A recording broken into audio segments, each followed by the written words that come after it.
Hi guys! Plano niyo po ba magpatayo ng bahay pero hindi niyo alam kung magkano pwede niyo magastos? Don't worry, Arkitingto at your service.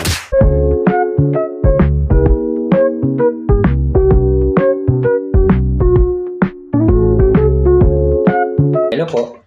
Yes po, ako rin po si Epical Animation at isa rin po pala akong registered and licensed architect dito sa Pinas. Madalas po kasing tanong sa akin lagi ay, Architect, magkano po kaya ang pwede kong magastos if plano ko magpatayo ng bahay? Kasya po ba yung ganitong budget ko? Tara po at atin pong alamin.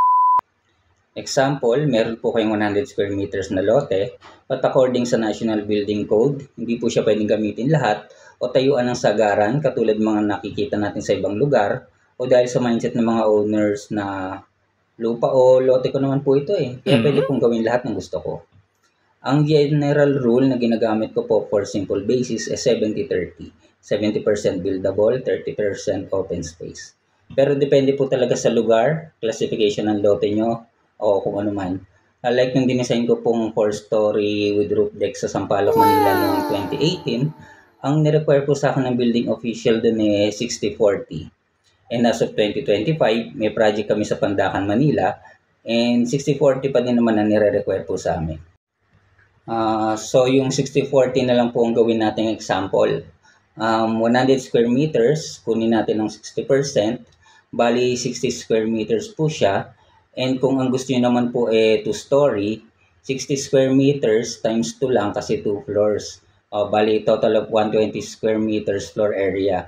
So ngayon po, alam na natin ang possible total floor area ng magiging bahay nyo. Ang sunod po nating gagawin ay alamin natin kung anong finish ng bahay ang gusto nyo. Meron diyang bare finish, standard finish, elegant finish, o luxury finish. Kunyari ang gusto nyo at medyo nakakaluwag-luwag kayo sa buhay, ang pinili nyo po ay elegant finish. Kunin nyo lang yung total floor area nyo kanina na 120 square meters at i-times sa 34 to 39,000 per square meters for elegant finish. Bali, take note lang po ito po ay construction cost lamang. Kumbaga, presyo ng strukturang itatayo at hindi pa dito kasama yung design fees para sa mga professionals na magdi-design ng bahay nyo na ipapasa sa building official. Sa mga residential projects po kasi, minimum ng 4 na professional sa magdi-design ng bahay nyo. Architect, structural engineer, electrical engineer, sanitary engineer or master plumber. Silang 4 po ang magtutulong-tulong para sa dream house nyo. And according po sa standard professional fee, dapat nang bayad po sa mga sa services nila for design 10% of total construction cost for residential projects. Bali, kunin natin yung maximum kanina na 4.68 million times 10%. So bali 468,000 yun. Sasabihin ng iba, ang mahal naman po ata ng design fee, architect. Kung titingnan na sa whole, mukhang malaki po siya.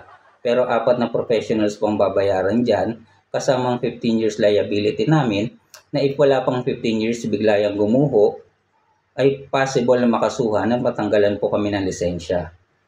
Bali may construction cost and design fee cost na tayo, pero oops, wait, there's more.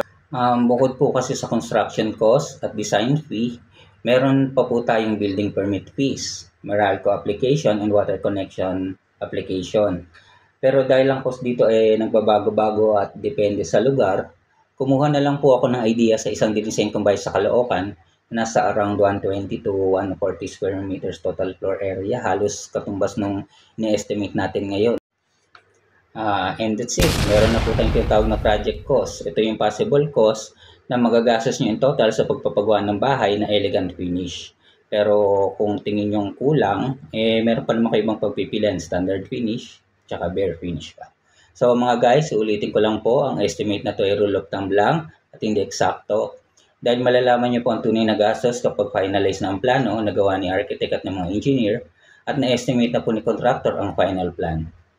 Bali, guide lang po ito para magka-idea na kayo kaagad kung talagang ang budget nyo isasapat ba o hindi. No? At kung tingin nyo may budget po kayo, syempre, nandito lang sa architect.